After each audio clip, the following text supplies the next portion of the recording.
Yo, what's going on, homies? It's your boy Stumped back for another OPTC video, and in today's video, we're diving into Pirate Alliance Kizuna Clash vs Sakazuki for the new 6+ Sakazuki himself.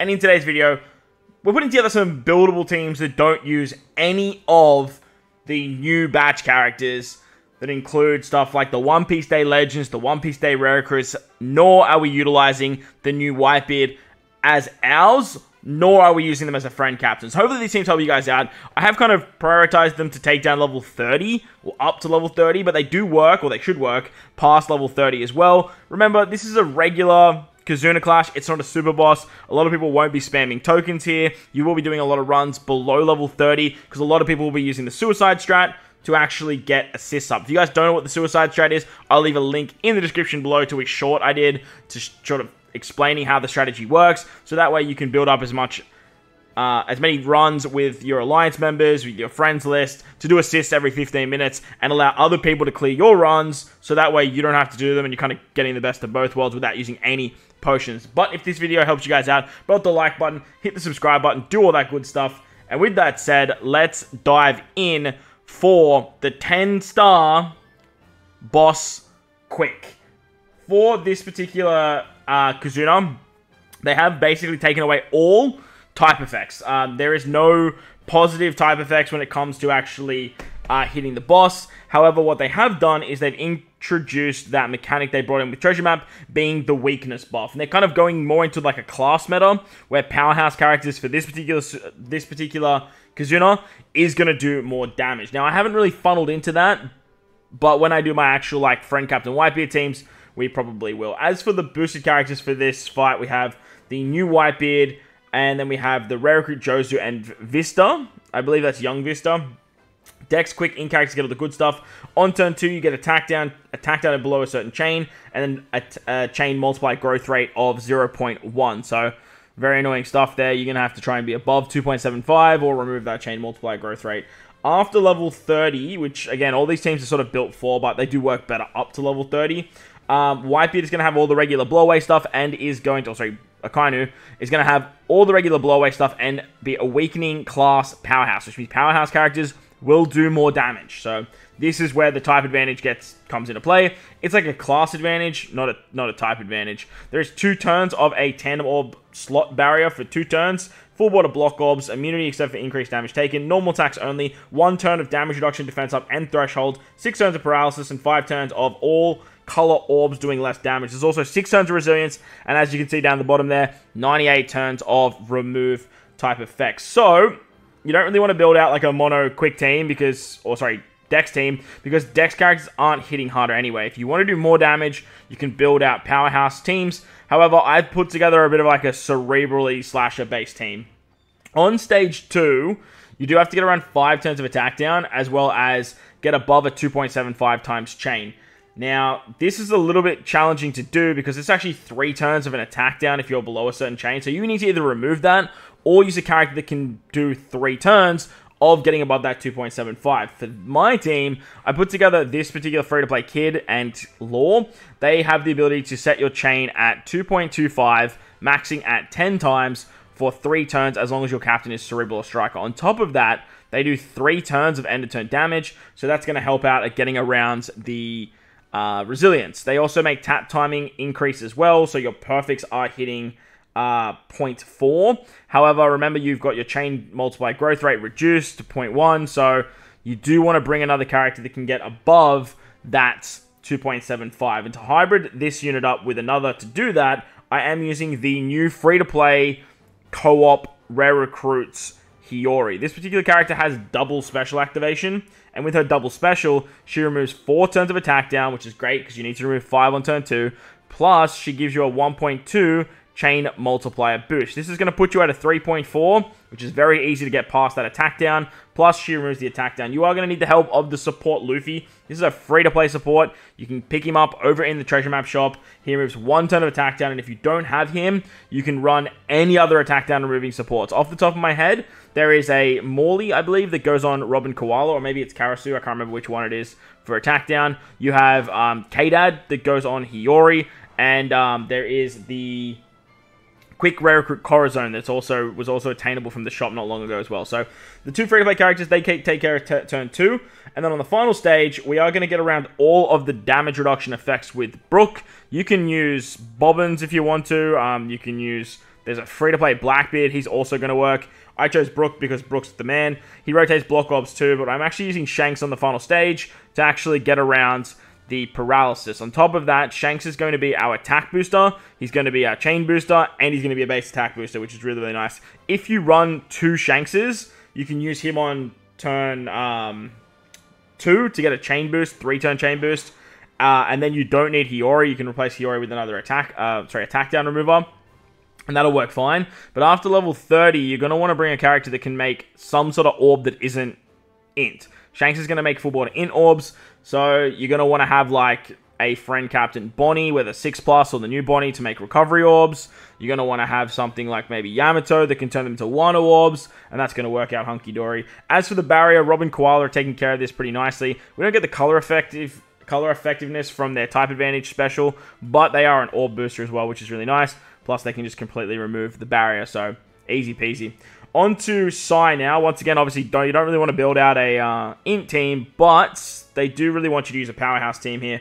Whitebeard, the rare recruit marker, and the free-to-play Arlong are the recommended characters. Striker, Cerebral Powerhouse, get all the good stuff, and on turn 2, you get special bundled on your right-hand column, your left-hand column gets special reversed, and they get special locked for 5 perfects. So you want to bring a character that can kind of roll specials forward. There's also 5 turns of paralysis here. And after level 31, you get an 80% HP cut. Your left-hand column gets special binded. 99 turns of normal attacks only and full immunity except for defense down. 5 times damage for crewmate stun. So if you are stunned, you are going to take 5 times damage, which is very, very annoying. So you do want to get around that. But that's obviously where Arlong comes in. 7 turns of remove type effects.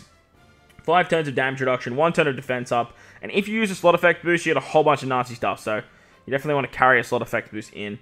On defeat, there is also 30,000 damage. So, for the team put together, it looks a little bit like this. We are rocking double Treasure Map Jinbei as our captain. Treasure Map Jinbei is really nice because on the final stage, he can remove the damage reduction, but he also has this ability in his captain where he has like nullified damage. If you run 2 of them, you get a 2 counter, so you just bypass the 80% HP cut, and then you also bypass the death hit, so works pretty nicely there. If you don't have Jinbei, you can just run another damage reduction remover, like, and just bring healers or something like that. Like Marco could work excellent here. On turn 2, though, you do want to get around paralysis and special reverse. So this is where this Moria comes in. He gives powerhouse and driven characters 1 turn of cooldown. Remember, the enemy is weak to powerhouse, so I put together a full powerhouse team. Literally just for this run, to be honest. But Moria is going to remove the special binds, and he's going to give cooldown. So that's really, really nice. He can remove the special bind on the right-hand column, and he can give the special reverse on the left. Remember, after you use Moria, though, he's also going to be a orb booster for 1.75 for 5 turns.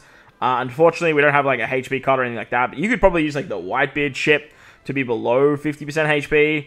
I don't know if you will be, but like you'll be around that to get the bigger orb buff. But look, 1.75, it's still good enough. Plus, you don't have to worry about the interrupt with this guy utilizing his special on turn 2. To get around the paralysis, I have the free-to-play Ace, the 5+ that just came out for the treasure map. If you guys don't have 5+ Ace, don't stress.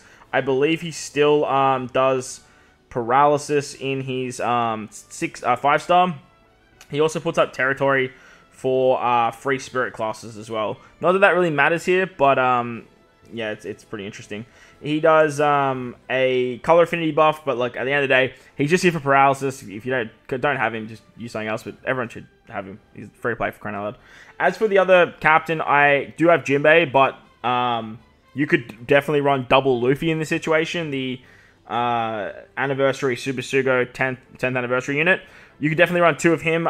He has a healing mechanic, but you are going to... Oh, actually, with this team, you're not going to have the 4 units.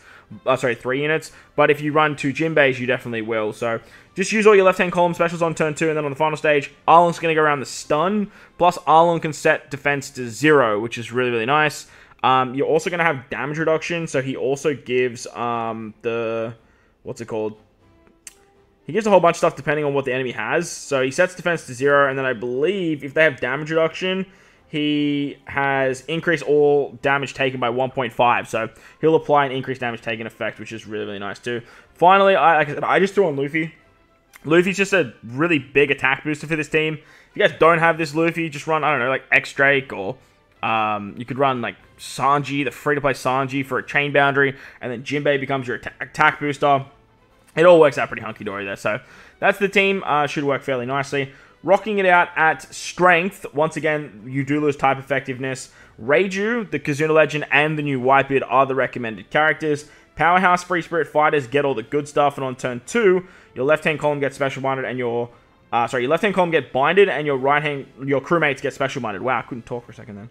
On the final stage, after level 31, which this team is designed for, but is going to work better up to level 30, you get all the blow-away shenanigans and weakened class Powerhouse. So again, if you bring Powerhouse characters, they are going to do more damage. If the top right is Free Spirit, though, he does something a little bit different to if the top right is not Free Spirit. And realistically, the only difference is this last line here that says Free Spirit class 5 turns minus 50% resistance. So Free Spirit characters are going to be hitting 50% harder if your captain is Free Spirit. But there is a weakening class for Powerhouse, so if you have a Powerhouse Free Spirit unit, they're going to hit the hardest. Like, that's kind of what they want you to do here. But at the same time, don't just be funneled into running, oh, well, the weakening class is Powerhouse, I better build a Powerhouse team. Just build whatever works for your box. If the top right is Free Spirit, though, or just in general, I should say, 3 turns of a chain attack down if you're below 3 times chain, 2 turns of a chain multiplier maxing at 1.1, 6 turns of chain multiplier growth rate at 0.1, there is 5 turns of threshold, normal attacks only, full immunity against poison, a full board of paralysis or poison slots. So you could get like 2 paralysis orbs, 4 poison orbs, or you could be like 3 and 3, or it could be 1 and 5. It could be all poison. You just won't know. There is no type effectiveness, and then there is that resistance. If you use a chain boost for 1 turn, the enemy will apply a enemy territory. So you have to obviously get around that, but that's not too hard. You just apply your own territory, and with like Hiyori and Ace, the new free-to-play characters, you have some options there. You also have that new big dog Luffy, but for this team, we're not utilizing them. As I mentioned, we're not using the One Piece Day Legends or anything like that. We're utilizing the free-to-play. Yeah, free-to-play. That is fucking wild for me to say. Free-to-play 6+ Monkey D. Luffy. Everyone should have picked up a copy with the panel. Everyone should have got 5 skulls recently. This guy, everyone should have. He's going to be your captain. He's going to apply a 50% resistance down because your captain is Free Spirit. Now, you need 3 of the following characters on the crew to get his EX Super. So, I have put together this with Usopp,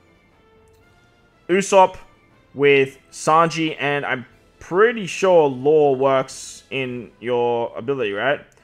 No, it doesn't. So, you can bring, like, any of these Straw Hat characters to trigger the extra part of Luffy's ability. You could definitely run something like the 10th anniversary Super Sugo Ace. That'll definitely work. You could probably run, I don't know, any good Free Spirit Shanks unit. You could run Zoro Sanji if you really wanted to. You have options. That's basically what I'm saying. So, if you want to get the EX, you definitely can do that. Otherwise, just run 2 Luffys if it's too hard. Run this Luffy and the old Luffy. Like, that's going to work too. Like, it's much of a muchness, really. But this Sanji's going to take care of turn 2 for you. He came out with the release of that Luffy, funny enough. He removes Special Bind and Bind by 5 turns. Make sure you have him limit broken, though, so he completely avoids Special Bind himself. And make sure you put him on the right-hand side, so that way you get around the bind. With that, you're covered, you're good to go. You can use a Luffy special if you're running 2 Luffys, and that's easy going to take out turn 2. As of the final stage, we are using this particular smoothie for the paralysis and the poison removal. With paralysis and poison removal, you're actually going to rotate all the orbs, and that way you give yourself a full board of slots. Works out pretty nicely. She does have the longest special in the goddamn world, but the upside to bringing her means that you can use the support of Cracker. Cracker is going to remove the 2 turns of Chain Lock, which is awesome, and he's going to apply a Chain Boost, so that way you don't have to worry about the interrupt. Very, very nice stuff. With the combination of these 2 units, you're taking care of a lot of different things on this particular stage. We're using Wano Law, the new 6+ that came out like last Kizuna. I believe, was he the last one? He might have been the one before that, I don't know. But he does a chain boundary, which is really nice. Plus, he's going to be our orb booster for this team. Remember, with the 6+ Luffy, he's actually an attack booster. So that's always fun. And if you're using another captain something, then this is going to cover all your damage. You really want to make sure you bring that chain boundary unit, though, because you are going to be... your attack's going to be reduced if you're below... What is it? 3 times chain, I believe. So this is going to help you guys out a lot with getting the... Well, what's it called? It's going to help you guys out a lot with the chain boundary. Finally, to get around the threshold, I have Usohachi. Not much else to really say about Usohachi here.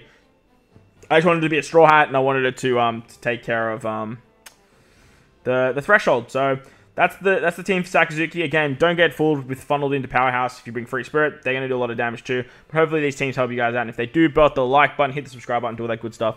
Most importantly, if you guys are in this beautiful world, please remember to enjoy the rest of your day. As always, homies, thank you all for watching, and I'll catch you all in the next one.